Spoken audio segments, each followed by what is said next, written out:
Kembali Anda ikuti diskusi terhangat Prime Topik dengan judul Pilkada Sukses di Masa Pandemi. Diskusi Prime Topik Pilkada Sukses di Masa Pandemi.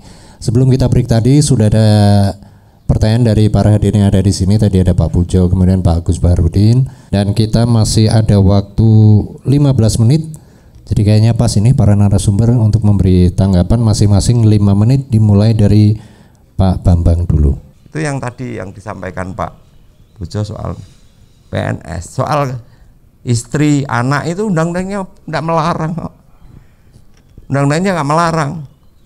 Tapi kalau partai politik bahwa ini sudah punya calon, kemudian kok nyalonkan lewat partai lain, ya pasti di saat itu ada aturan di ADART-nya. Dan ada rekomendasi sebagai ketua umum itu semuanya partai ketua umum bahwa ini pasangan ini harus dikawal dan dimenangkan. Itu jelas. Kalau kasus-kasus istri habis suami istri, nanti habis istri 2 periode lagi anak 2 periode lagi putu, kan begitu. Nah inilah yang harus dihindari, bahwa pimpinan daerah itu jangan di model bondo warisan.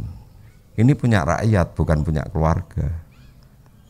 Saya sepakat sebetulnya bahwa kader yang ada di satu kabupaten kota ini yang betul-betul tahu tentang daerahnya, memimpin daerahnya, betul tahu kepentingan penyelenggara negaranya, penyelenggara pemerintahannya, betul-betul tahu tentang kepentingan rakyatnya.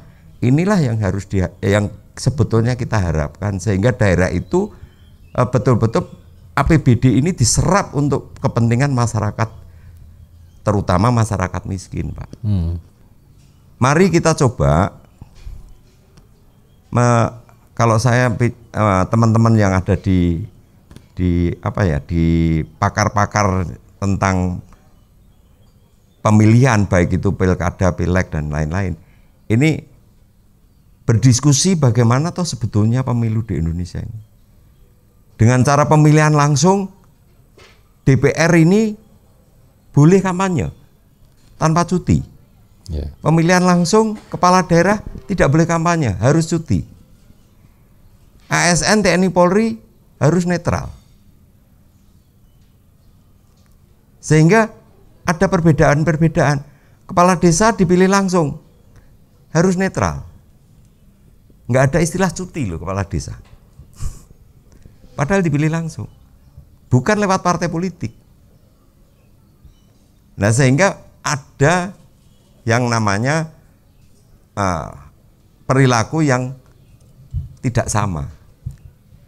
Kepentingan perbedaan antara perbedaan keputusan politik antara DPRD dan eksekutif, kepala daerah, misalnya kepala daerah yang saya dukung ini nggak menang. Saya sebagai anggota DPRD, apalagi ketua DPRD, saya tidak boleh sekalipun menyandra APBD, meskipun saya berbeda dengan kepala daerah.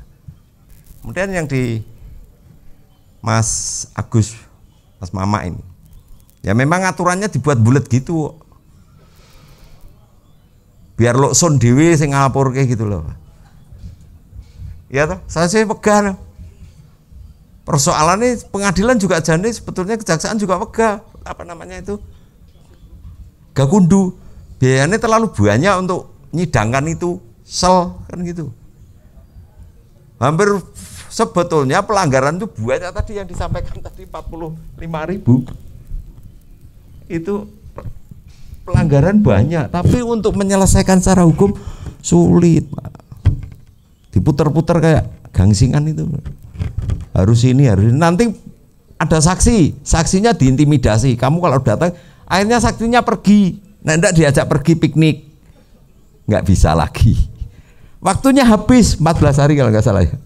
Nah, maka aturan main, undang-undang itu laksanakan saja. Tapi harapan saya, karena ini sistem kondisinya ini pandemi, janganlah mengorbankan rakyat hanya untuk kepentingan sesaat memilih kepala daerah. Kepala daerah calon-calon ini jangan memaksakan ya seperti melanggar yang sudah ditentukan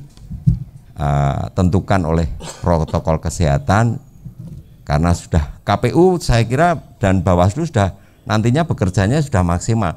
Ini hanya mengetuk hati nurani masyarakat. Yuk kita jaga semuanya biar tidak terjadi klaster baru di TPS, kan begitu. Saya kira gitu Pak. Terima kasih. Terima kasih Pak Bambang. Iya, masih ada 10 menit berarti pas ini ya. Mas Derajat kemudian Mbak Ani. Monggo langsung aja Mas Derajat. Kalau KPU tentu sudah mensosialisasikan semua ya, tentu dengan menyesuaikan kondisi pandemi ini. Terus kemudian KPU pun juga sudah memfasilitasi kampanye itu kepada paslon.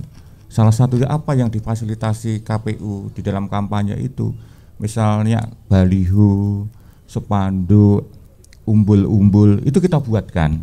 Kemudian juga bahan kampanye seperti leaflet, poster dan sebagainya itu pun juga kami fasilitasi, di mana desainnya dibuat oleh paslon itu sendiri.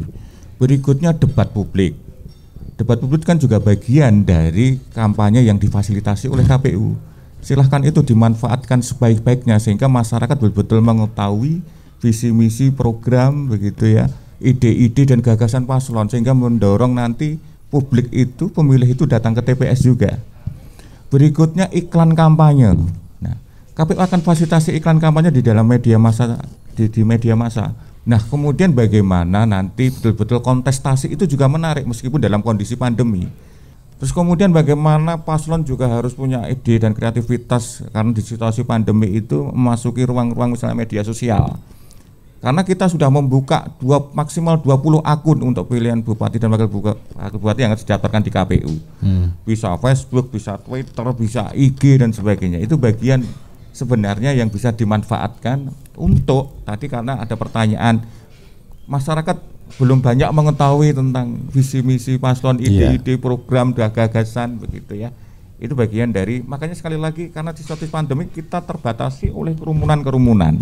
Mau tidak mau ini menjadi tantangan kita bersama. Harapannya terus cuma yang satu hal yang perlu kami tekankan kepada publik, kepada masyarakat, bahwa meski di dalam kondisi pandemi TPS nanti betul-betul kami desain dan kami lakukan dengan standar protokol kesehatan. Meski tadi dalam regulasi Mas, khusus yang bisa kami tanganin pemilih itu yang sedang isolasi ya, sedang isolasi dan yang ada di rumah sakit, kan petugas KPPS nanti akan mendatangi pemilih yang menjalani isolasi maupun yang sedang sakit di rumah sakit.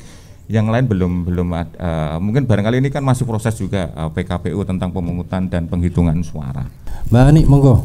Soal pasangan calon COVID sama ya, bisa saja tetap lanjut.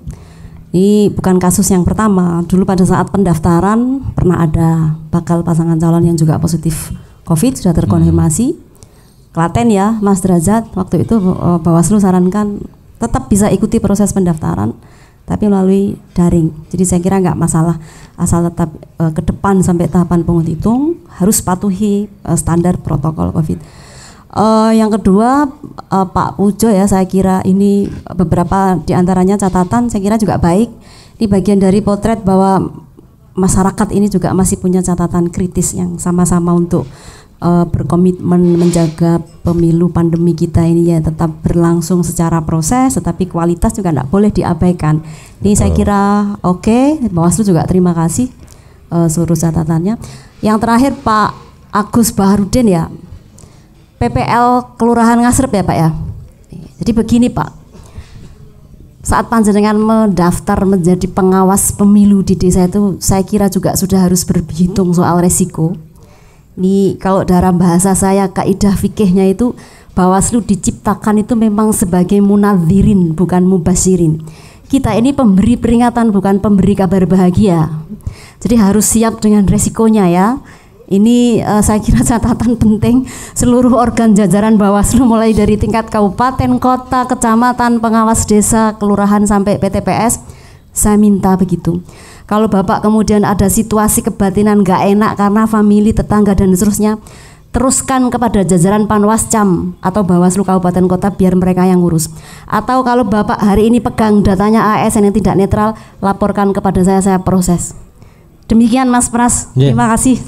Kayaknya mesti kita akhiri ya prime topik kita, Pilkada sukses di masa pandemi.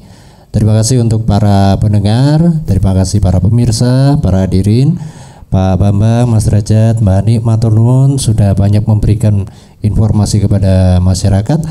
Dan akhirnya saya berserta seluruh tim yang bertugas di Prime Topic undur diri.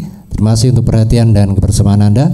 Kita akan ketemu lagi di Prime Topic edisi berikutnya dengan tema yang pastinya nggak kalah menarik. Selamat siang, sampai jumpa. Baru saja Anda ikuti dialog terhangat Prime Topic dengan judul Pilkada Sukses di Masa Pandemi yang disiarkan dari Selasar The Wujil Resort and Convention, Jalan Soekarno-Hatta, KM 25,5 Ungaran, Kabupaten Semarang. Terima kasih dan sampai ketemu di Prime Topic edisi berikutnya.